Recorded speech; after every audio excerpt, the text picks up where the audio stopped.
Bienvenidos a la conferencia Alejandro Obregón y la trampa del ángel en el marco de la Cátedra Obregón organizada por el Banco de la República en alianza con el Museo de Arte Moderno de Barranquilla y el Ministerio de Cultura. Hoy, Samuel Vázquez Castrillón hará una introducción de la modernidad plástica en Colombia con la obra de Obregón a través de una poética del paisaje. Obregón hace a través del arte lo que la expedición botánica y la comisión coreográfica hicieron a través de la ciencia: hacer visible y reconocible un país y a través de un imaginario propio instaurar un sentido de pertenencia. Hacer que una realidad corriente y evidente se haga poesía sin caer en lo ilustrativo, pintoresco o alegórico no es una tarea fácil. Hay que saber llegar a lo esencial y saber plasmarlo. Esta capacidad de dar trascendencia a un entorno cotidiano e insignificante para la mirada distraída del peatón hermana la pintura de Obregón con la mejor música de Lucho Bermúdez y la novela de García Márquez. Nombran el mismo lugar. En cambio de la narración épica de Pedronel, Obregón instaura una poesía lírica en la pintura colombiana, y su poder y su motor son su formidable fervor. Que disfruten a Alejandro Obregón y la trampa del ángel. Gracias, Samuel, por estar con nosotros. Bienvenido. Muy grato participar de esta celebración de Alejandro Obregón. Quiero agradecer al Museo de Arte Moderno de Barranquilla y al Banco de la República la invitación. Ya está proyectando como debe ser. Muchas gracias. Bueno.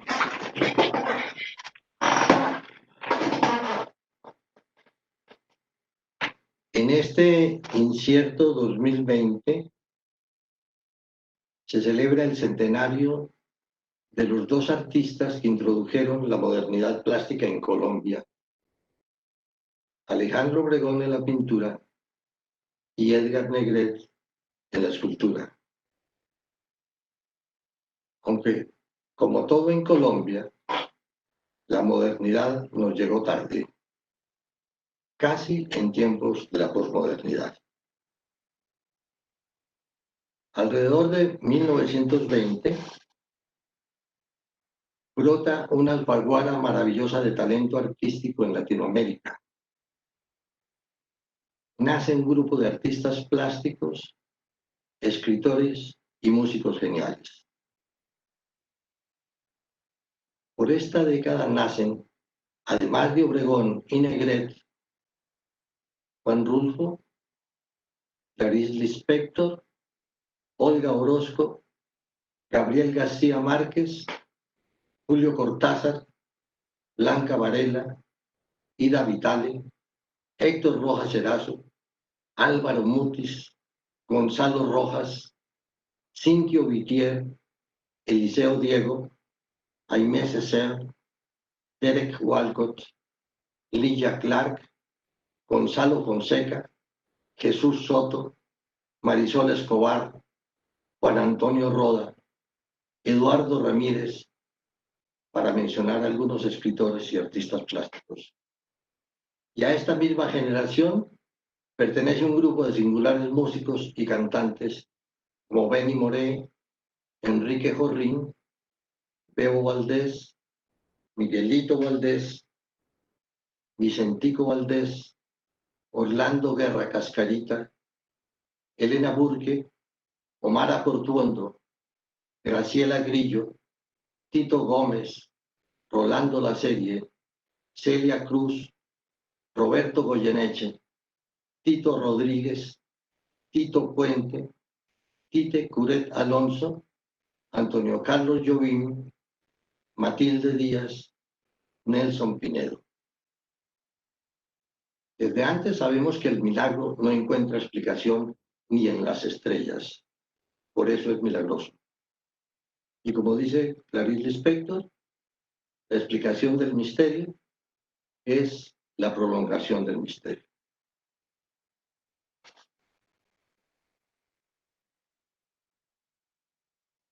Crear es ponerle una trampa a un ángel que pasa en pleno vuelo. Alejandro Obregón. 1. El arte es un hecho, la estética una idea. La estética acude cuando la percepción se agota.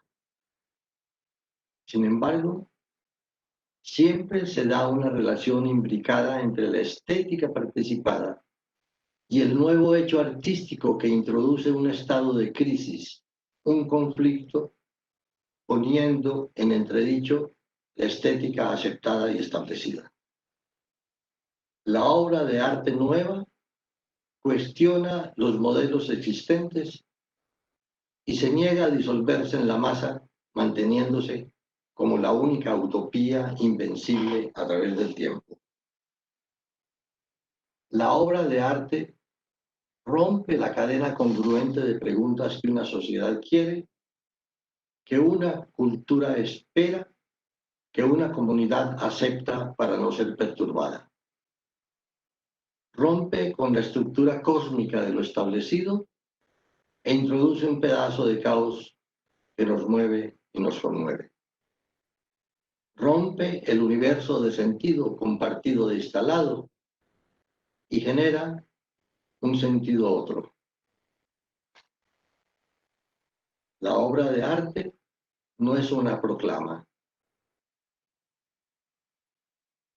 no es una declaración de principios, no es un manifiesto, no es siquiera una afirmación.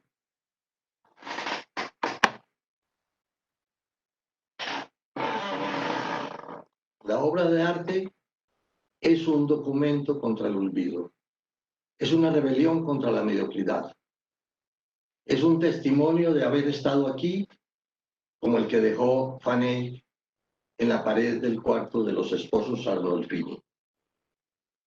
Ella es realidad agregada a lo dado real, no apenas un comentario sobre el mundo. El arte es un acto de amor que lleva implícita la belleza, promesa de felicidad, como dice Stendhal, y como acto de amor exige una relación personal. Solo lo entregamos a unos cuantos elegidos. Es totalmente falaz el amor a la humanidad y el amor al pueblo que dicen profesar líderes religiosos y políticos. Asimismo, el amor al arte es una falacia. El cambio de la diversidad cultural por la globalización es el cambio de la selva multidiversa por el desierto homogéneo. Ahora se trata de soslayar la universalidad del arte, que era manifestación de la trascendencia de su identidad y su particularidad. Particularidad e identidad que alcanzan una resonancia que trasciende momentos y distancias. Esa universalidad no era producto de una difusión eficientemente diseñada, programada y proyectada. Esa universalidad resultaba cuando la visión de la obra de arte era tan hondamente humana que concernía e implicaba a diferentes tipos de ser humano. La globalización es una imposición de los centros de poder a través de la economía y los medios de comunicación. No posee trascendencia espiritual. De allí que lo primero que combate son las diferencias culturales y las religiones en tanto componentes de esas culturas. Los fundamentalistas étnicos son una forzosa respuesta a la globalización impuesta por el imperio económico y comunicacional.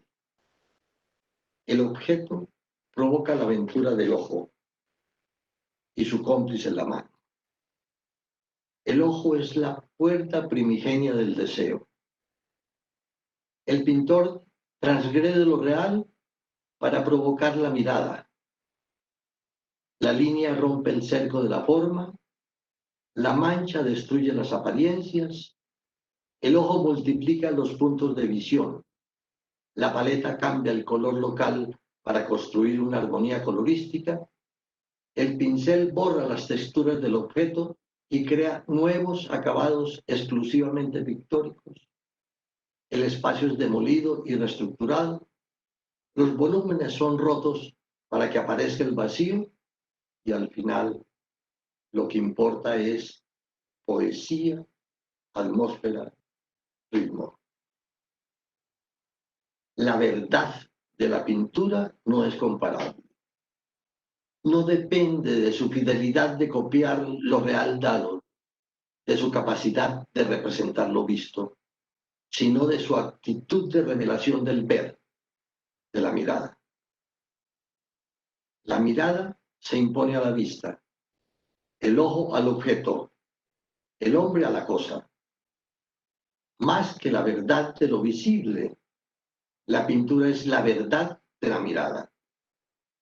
La pintura se mueve entre el sueño y la artesanía, entre el grito y la forma, entre el placer y el trabajo, entre la aventura y el estilo. La pintura opera como una ventana, es obstáculo y posibilidad, cerrazón y apertura. La imagen encarna.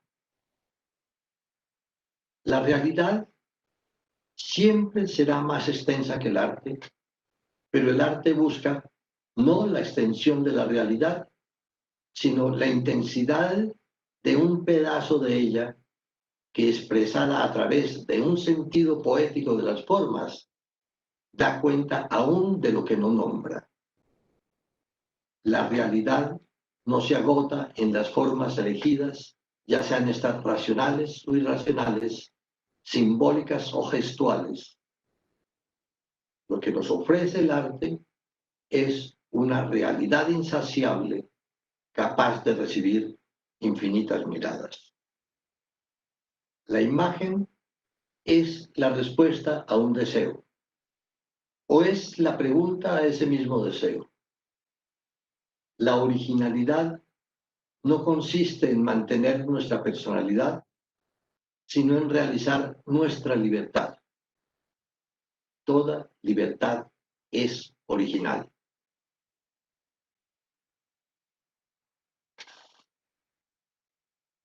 Cuenta Obregón.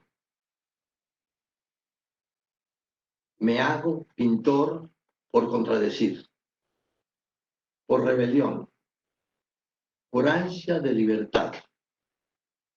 Reconozco muy bien las tendencias de donde vengo. Veo a mi padre y las influencias que tengo de él. El atavismo, lo siento, lo palpo. Él era un hombre rígido, fuerte y honesto a morir. Es el único ser 100% honesto que conozco.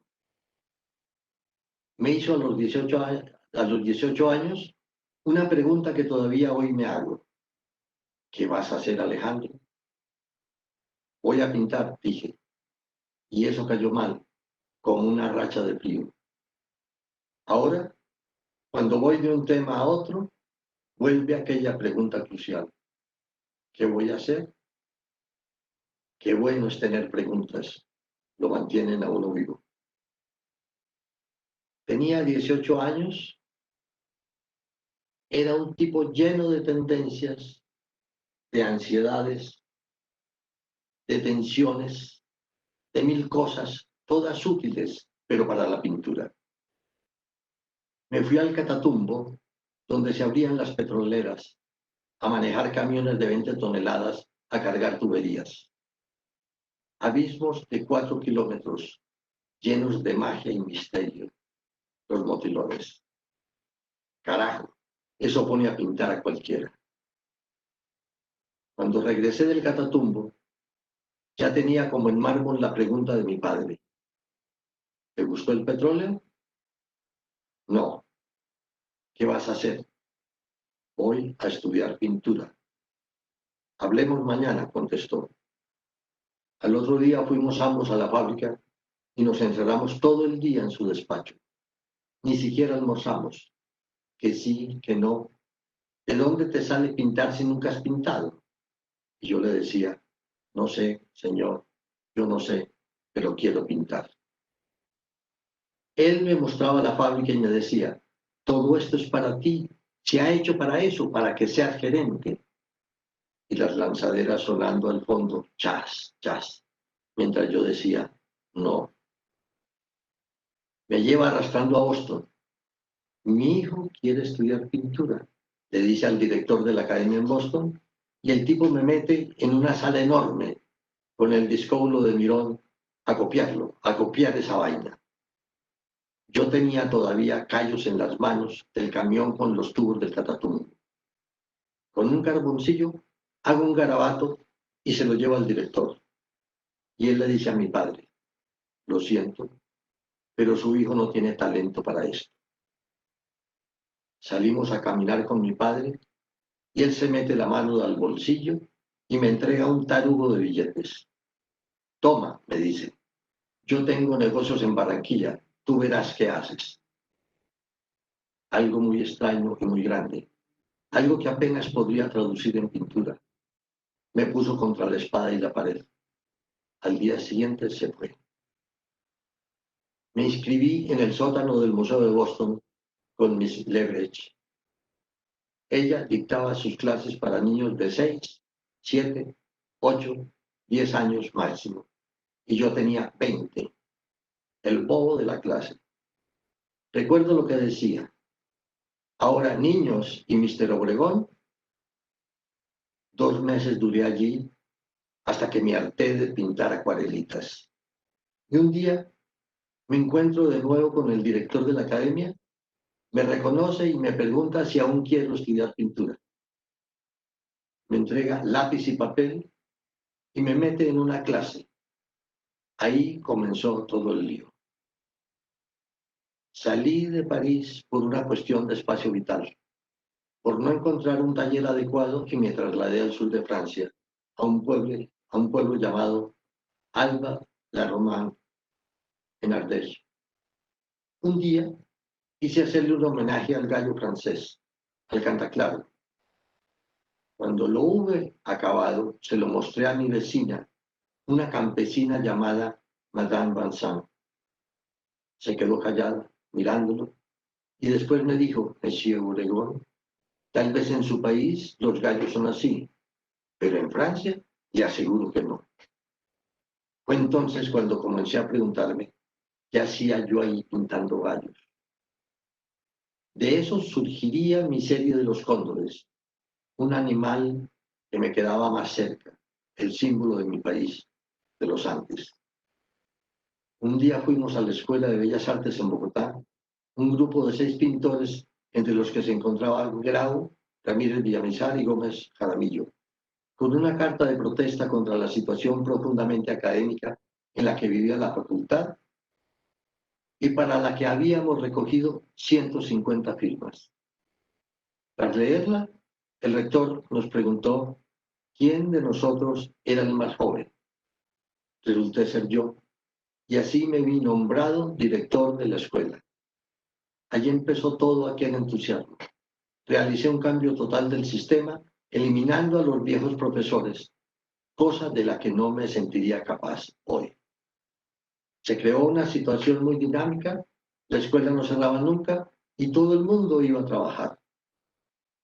Comencé a meterme en vainas, pues boté a todo el mundo. Teníamos furia y había que zafarse de la academia, porque todo era muy académico. La cátedra de Historia del Arte, por ejemplo, la dictaba el maestro Rafael Maya. Él salió y yo nombré a Eduardo Salamea, que tenía 17 años. Esa era la magnitud de lo que pasaba. No cerrábamos ni sábados ni domingos, todo el tiempo abierto. Estábamos locos, pintábamos, hablábamos, trabajábamos todo el tiempo. Estos apartes son tomados de una entrevista que le hace Fausto Paneso en la revista Diners. Ese año en que está Obregón en la Facultad de Artes, organiza 2 exposiciones. El Salón de los 26, donde se reúne por primera vez la generación de artistas emergentes. Edgar Negret, Eduardo Ramírez Villamizar, Guillermo Pideman, Enrique Grau, Hernando Tejada. La otra se llamó Salón de los Seis, que incluía 5 alumnos de la escuela y un exalumno.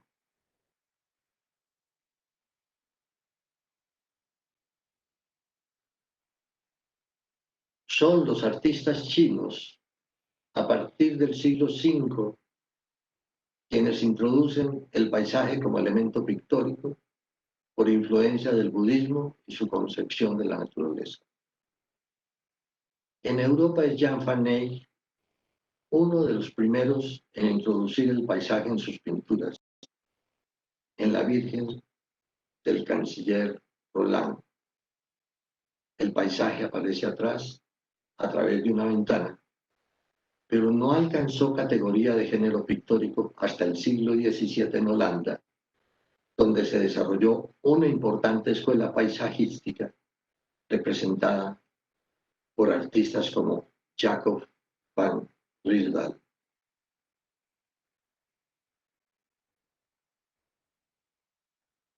En el romanticismo, el foco de los artistas se centrará en el paisaje y la naturaleza. El individualismo propio de la época hace que artistas como William Turner pinten conforme a los dictados de su imaginación, fuera del yugo que esconde el encargo. Realizan un trabajo de campo, hacen bocetos, apuntes, acuarelas, que después utilizan como referencia en su estudio. El cubo escénico renacentista es roto por Turner, que demuele sus paredes instalando la obra abierta en el lienzo y la mayoría de las veces con la línea de horizonte lavada por las manchas de la acuarela o el óleo en sus paisajes tardíos. El impresionismo cambia la luz artificial de sus estudios por el reflejo del sol sobre el Sena o la luz rebotada de los bulevares de París. Claude Monet, atraído por los cambios de la luz atmosférica, lleva su caballete al exterior donde, a través de un color enlucido y una pincelada corta, se concentra en agarrar un momento fugaz e irrepetible que está en el aire.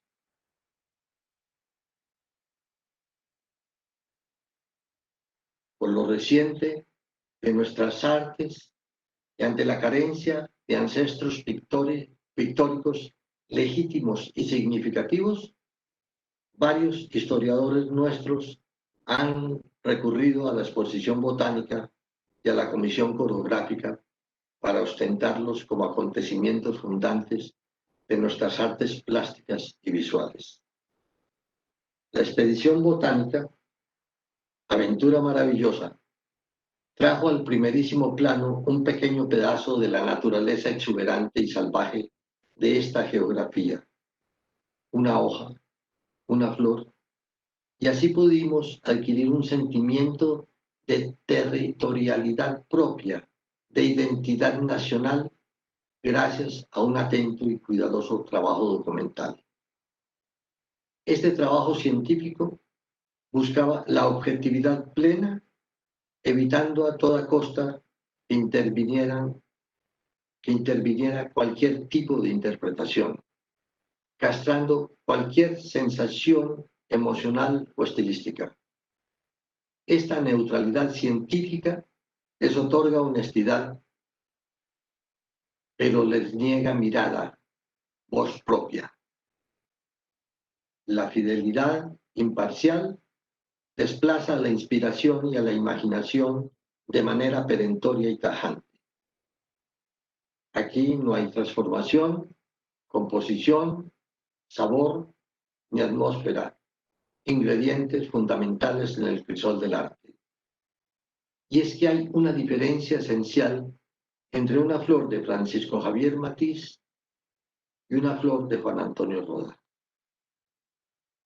Situación análoga sucede con la comisión coreográfica, en donde la descripción costumbrista exhaustiva les confiere exactitud, pero ahuyenta forzosamente la visión poética.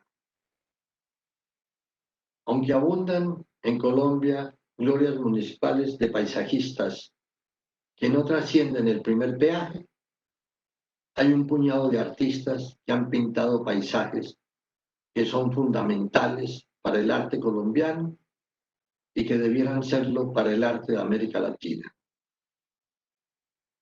Andrés de Santamaría, Carlos Correa, Alejandro Obregón, Juan Antonio Roda. Andrés de Santamaría, 1860-1945, es 30 años anterior a Armando Reverón, pero los historiadores colombianos no han logrado darle el sitio que le corresponde en América Latina por sus altas calidades pictóricas, su lenguaje moderno y su momento precursor. Carlos Correa, 1912-1985, ha soportado en una injusta sombra el enorme cartel concedido a su compañera de generación y aventura plástica, Débora Arango, y es poseedor de las pocas acuarelas realizadas entre nosotros con expresividad y estilo propio, y presenta el paisaje como un concepto de orden humano. A partir de las ventanas de Suba, que envía a la Bienal de Medellín de 1970, Juan Antonio Roda, 1921-2003, asume por primera vez una temática colombiana y su pintura coge naturalmente un sentido del que carecía su anterior temática europea. Alejandro Obregón, 1920-1992, introdujo la pintura colombiana en la modernidad, comprendiendo que es la poesía la que tiene capacidad de establecer una cartografía espiritual y estética de un lugar. Obregón instaura una poesía lírica en la poesía en Colombia. Tanto los pintores de la sabana como los acuarelistas antioqueños asumieron el paisaje como una postal dulce y nostálgica, un adorno más para acicalar algún rincón de la casa. Era aquel un paisajismo superficial en donde se asumía la geografía no como el lugar de cargas y fuerzas cosmológicas en cuanto factor de creación estética y paraje primigenio de una cultura, sino como una postal decorativa atentando contra el secreto fundamental de la realidad misma que pretendían ilustrar. El paisaje no es un sitio turístico ni un tema simpático para captar con paso breve unas impresiones espontáneas que se nos entregan fáciles a la primera sonrisa del ojo. No. Quizás por ello, la rapidez de la acuarela con la que los antioqueños procuraban penetrar e interpretar esa realidad no era la adecuada. El paisaje es el sitio que establece una relación existencial con el ser humano y que evidencia al ser espiritual y estético que lo pintó. En cambio, el paisajismo antioqueño y el sabanero eran añoranzas despreocupadas y ausentes de responsabilidades, en donde no había el más mínimo indicio de misterio frente a la naturaleza. Como nos enseña Oteiza, hay idas y regresos en el paisaje. Y son incesantes estos viajes en el proceso formativo de un tipo de hombre, de una cultura. Así va el artista imaginando el sitio entre sus manos y efectúa sus descubrimientos y construye esa morada eterna, el ser estético. El primer ingreso del hombre en el paisaje es una intuición producida por el miedo y la necesidad. Se basa la ida en la contemplación sensible del rostro de las cosas, en acecho de lo profundo de su secreta realidad. Descubrir un paisaje es asegurar las operaciones fundamentales de una cultura, pero no es fácil ingresar creadoramente en él. Es preciso necesitarlo existencialmente y estar en posesión de un valor y de una voluntad creadora originales. Esto lo dice Jorge Oteiza en un libro que publicó en 1952 sobre la escultura de San Agustín, que se llama Interpretación estética de la estatuaria megalítica americana. El paisaje de la infancia es nuestra primera oportunidad de construir una visión del mundo.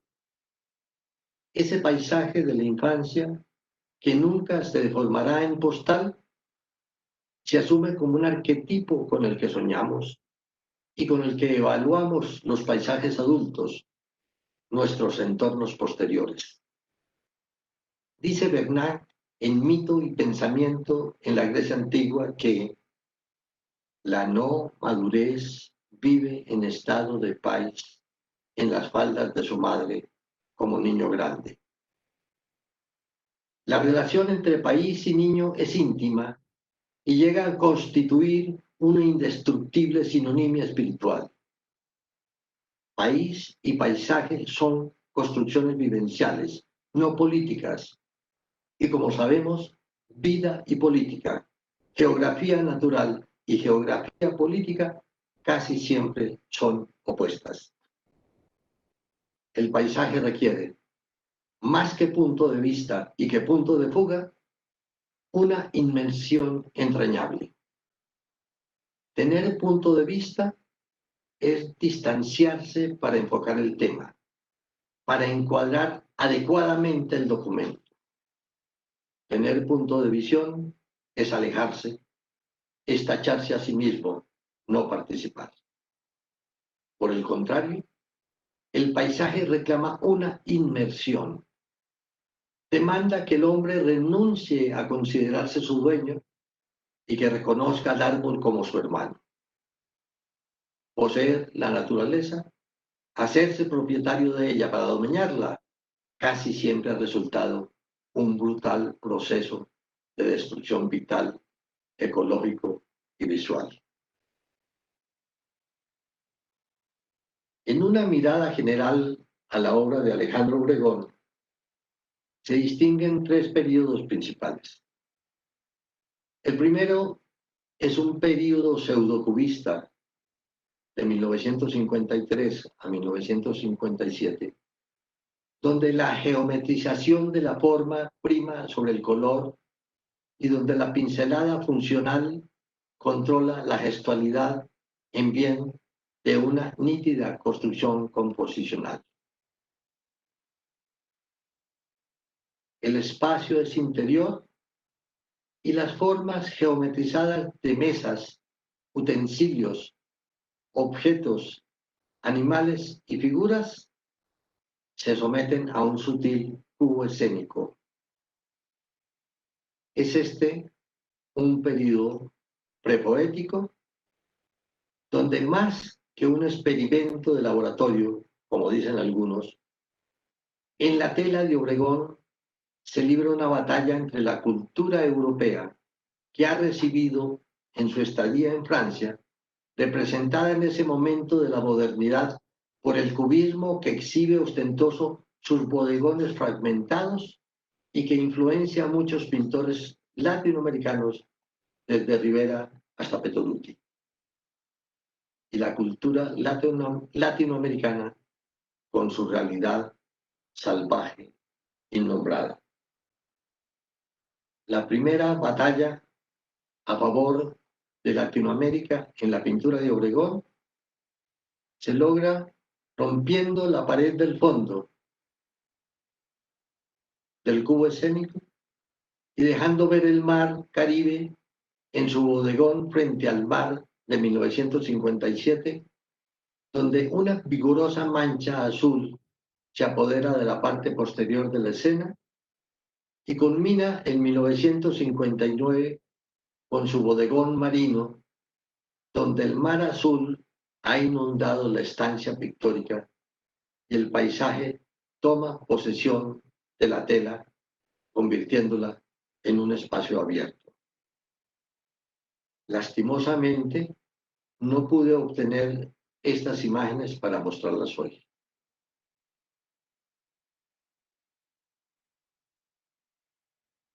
En adelante, la estructura de la mesa cubista de perspectiva invertida es reemplazada por el horizonte del mar y la geometría de los objetos es disuelta por las manchas y el gesto expresivo de la pincelada. La temática local ha llevado de la mano suavemente a la expresión y el color y la pincelada han llenado de sentido la pintura de Obregón, dando paso a su periodo poético, el más significativo e importante.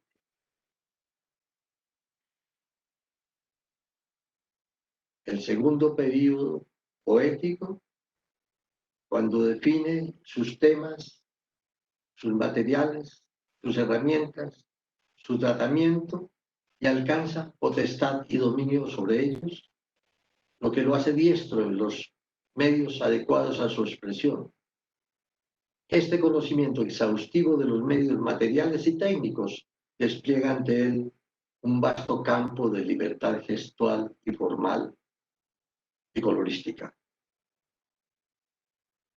En esta época, Obregón sale afuera y el espacio se abre. El cubo escénico es demolido y las construcciones, mesas, vitrinas y escaparates estáticos no tienen cabida ya. Su visión de la naturaleza demuele aquellas construcciones geométricas de interiores y acepta la apetencia de movimiento y gestualidad del pincel y el color. Ahora todo sucede afuera y el cóndor y la barracuda y la mojarra y el pájaro son en esencia movimiento. Ahora el espacio abierto es sugerido apenas por una línea de horizonte donde la composición está dada por el gesto fuerte de las pinceladas del primer plano que estallan el dibujo de manera definitiva. En este segundo periodo, el pintor ha encontrado su voz y la ha hecho suya. Y se vuelve consustancial lo que canta y cómo lo canta. Y ya son propias su gestualidad y su forma, su tema y su color. Ahora, la diferenciación entre figura y fondo se da por el contraste entre la furia y ardor de las pinceladas expresionistas de la figura con un calmado fondo más o menos uniforme, más o menos neutro. Y estas pinceladas expresivas actúan como el ritmo en la música del Caribe. Son un brioso campo de batalla donde nadie sale herido. Afortunadamente, este furor expresivo de Obregón encuentra una oposición en el lento secado del óleo que morigera el afán muchas veces ofuscado del pintor. Y de ese diálogo de opuestos movimientos temporales emerge la sabiduría temperada del tratamiento. La impaciencia de Obregón concierta un encuentro con la calma aplacada del óleo y de allí surge la rica amalgama de su expresión pictórica en aquella época. Y así, en una epifanía, aparece su estilo. Pero no como una reiteración de un tema o un color, ni como la decisión de adoptar unas únicas maneras de resolver las formas y establecer la composición. No. Aquí aparece el estilo como ese combate sincero entre lo real objetivo y la visión del pintor, de donde debe salir victoriosa una síntesis poética. En esta relación dialéctica es preferible que el artista se imponga sobre lo real objetivo a que el modelo se imponga sobre el pintor. Si el artista fracasa, la realidad que busca poetizar, la realidad permanece intacta. Si el artista se impone poéticamente sobre lo real objetivo, transformándolo, la poesía gana y ese real inédito pasa a ser parte de la realidad humana. El poder de revelación del arte toma pedazos inéditos de realidad en bruto y los añade, transformándolos poéticamente a la realidad cultural. Obregón emprende la tarea, postergada por demasiado tiempo en Colombia, de nombrar una realidad inédita que nos envuelve. Él no narra su entorno, como lo hizo Pedronel Gómez, sino que lo nombra poéticamente, que es la manera como se hace visible y sensible una realidad nueva, como se funda un lugar. Es el génesis poético. Se nombra y es. La trampa es el color, la carnada es el pincel. El ángel queda entrampado, la realidad queda encantada en la tela. Obregón tiene el talento necesario para comprender que es la poesía la que tiene la capacidad de establecer una cartografía espiritual y estética de un lugar. Lo que permanece lo fundan los poetas, dice Hölderlin. Obregón hace a través del arte lo que la expedición botánica y la comisión coreográfica hicieron a través de la ciencia. Hacer visible y reconocible un país. Y a través de un imaginario propio, instaurar un sentido de pertenencia. Hacer que una realidad corriente y evidente se haga poesía sin caer en lo ilustrativo, pintoresco o alegórico, no es una tarea fácil. Hay que saber llegar a lo esencial y saber tratarlo. Esta capacidad de trascendencia, esta capacidad de dar trascendencia a un entorno cotidiano e insignificante para la mirada distraída del peatón, hermana la pintura de Obregón con la mejor música de Lucho Bermúdez y la novela de García Márquez. Nombran el mismo lugar. Diferente de la narración épica de Pedronel, Obregón instaura una poesía lírica en la pintura colombiana. Y su poder y su motor son su formidable fervor. Su temática es lo que tiene enfrente. Paisaje, mar, mangle, aves, alcatraz, barracuda, mojarra, montaña, Andes, volcán, cóndor, toro, toro cóndor, flora. Pero este paisaje no es un espacio representado ni perspectivista, sino que es un espacio abierto, un campo de fuerzas que convoca a la posibilidad y provoca a la expresión.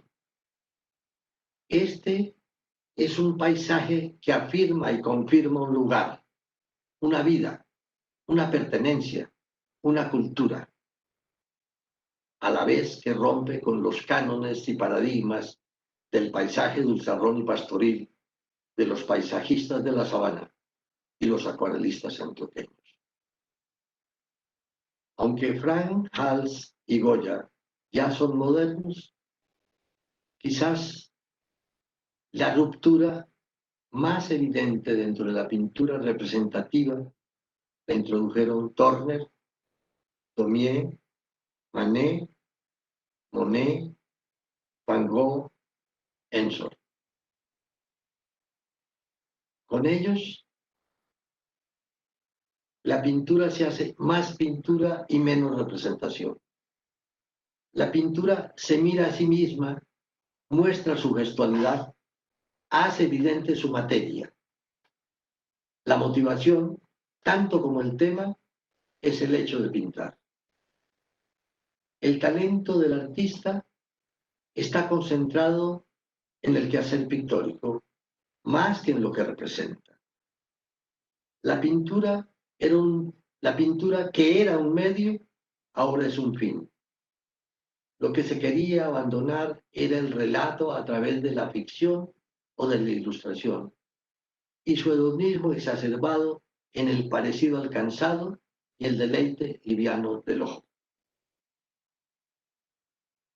Lo que se busca es pictualizar el mundo. El mundo está hecho para terminar en un libro, dice Mallarmé. Y nos pregunta René Char, la realidad sin la energía dislocante de la poesía, ¿qué es? El tema relatado hubo de desaparecer para que apareciera otro tema, el tema pictórico, en donde el yo del pintor se pone por encima del modelo mismo. No se representa el modelo, se presenta a sí mismo a través del tema. La tradición de la pintura es subyugada al placer de pintar. El pintor ya no pinta apenas lo que ve, sino lo que sabe del oficio mismo. El sabor se vuelve más importante que su capacidad alimenticia. Al renunciar al parecido y al relato, a través de la exacerbación de la materia y del gesto pictórico, se llegó a privilegiar la caligrafía pictórica por encima de la sintaxis poética. Es notable que cuando Obregón introduce alguna figura humana esquemática en demasía, su obra se lastima de manera grave. Y más notable aún es que cuando el tema es político, siempre introduce la figura humana y esta vez la figura sí funciona con solidaridad y concierto con los demás elementos de la obra. La comodidad que le proporciona el acrílico lo mece hasta adormecerlo. La seguridad que le regala un contrato de adquisición de todo lo que hace, sea lo que sea, lo amaña irremediablemente. Pero son una injusticia con su talento y con su poesía las repetidas exposiciones que se hacen con sus obras de acrílico, con el único interés de sacar provecho económico de ellas. Por eso, hoy los jóvenes no conocen sus magníficas pinturas al óleo, su obra más significativa, lo que no les permite hacer un juicio crítico, cabal e íntegro. Y él, que no era ningún tonto, ya había advertido con anticipación, comillas, cada día me resulta más difícil pintar. Como un embudo se va apretando la cosa. Me tiene sin cuidado que mi nombre o que mi pintura pase. Hay que estar en contra de las modas fáciles. Las únicas modas que valen son las que vienen cada 500 años y no es un problema de inmortalidad. Yo lo único que he hecho por el arte colombiano es pintar. Pintar todos los días. Lo demás es paja. Aquí está todo por hacer, le dice a Fausto Paneso en el libro Los Intocables. Carlos Rojas y yo desayunábamos en el Hotel Nutibara con unos planos sobre la mesa definiendo el diseño del montaje de la Bienal de Arte de Medellín y de pronto Obregón se acerca a nuestra mesa para desayunar con nosotros. Estaba entusiasmado en exceso por su reciente experiencia en Quemada al lado de Marlon Brando. Decía que la pintura era cosa del pasado, que el cine era la pintura actual que medía miles de metros y que además tenía movimiento y hablaba. Carlos y yo reíamos de buena gana ante la supuesta cortada de coleta del combotero más famoso pintor de Colombia en ese momento. Me pidió que lo acompañara a la oficina de la presidencia de Coltejer para hablar con Rodrigo Uribe Chavarría porque necesitaba conseguir financiación para su próxima película. Te advertí de mi impedimento en ese momento. Estábamos trabajando en esos planos. Meses después, envió a la Bienal una enorme pintura hecha sobre 4 puertas de madera y siguió pintando por más de 20 años. Obregón siempre fue así, de un vitalismo torrencial. Sus frases no dudaban, eran sentenciosas, aforísticas. Unos años antes, había sentenciado que el óleo era obsoleto, una técnica del pasado, que la técnica del siglo XX era el acrílico. Esta sentencia se la creyó y la practicó hasta el final, lastimando su obra considerablemente. El óleo le impone un tiempo lento, más sosegado en la ejecución, que lo obligaba a ser más meditado, más contenido, más reflexivo. Sobre todo, mejor cocinada la materia, más significativa su expresión y más hondo su cantar. Su vitalismo torrencial era maravilloso para su vida, pero lo arrastraba a pintar demasiado rápido con el acrílico que, por su secado casi instantáneo, le permitía velocidades tales que atentaban contra la profundidad expresiva de su pintura. Para ser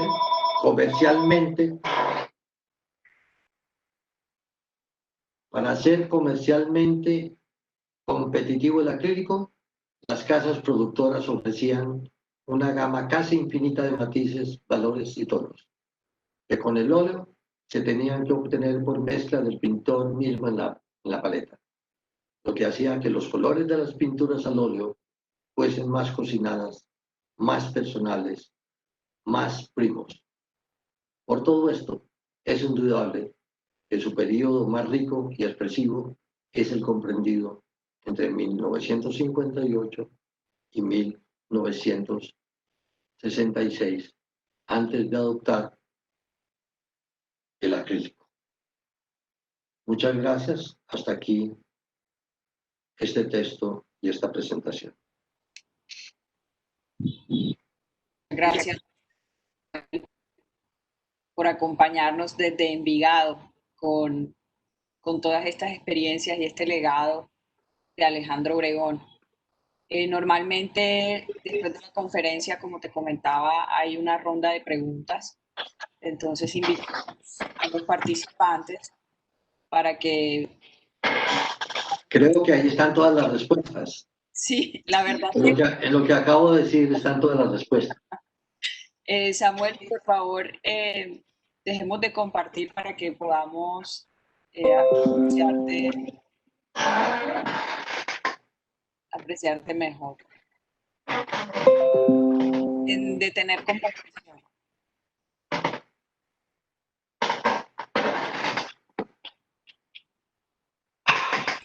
Sí, efectivamente, vamos a ver aquí si hay alguna, pero sí,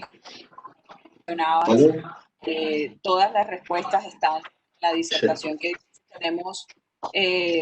Felicitaciones por parte de Osvaldo Bisbal y Olga García, quien te felicita por esta importante apreciación de Alejandro Obregón. Y bueno, Francisco también, extraordinaria conferencia. Gracias, maestro. Gracias, Banco de la República. Entonces, agradecemos a todas las personas que se conectaron en nuestro canal de Webex, también en Live y en los canales de Arte Moderno. Los invitamos a que nos sigan en las redes como Banrep Cultural y no se pierdan el ciclo de conferencias que continúa el próximo jueves. Muchas gracias a todos y gracias, Samuel. Que tengan un resto feliz. Gracias.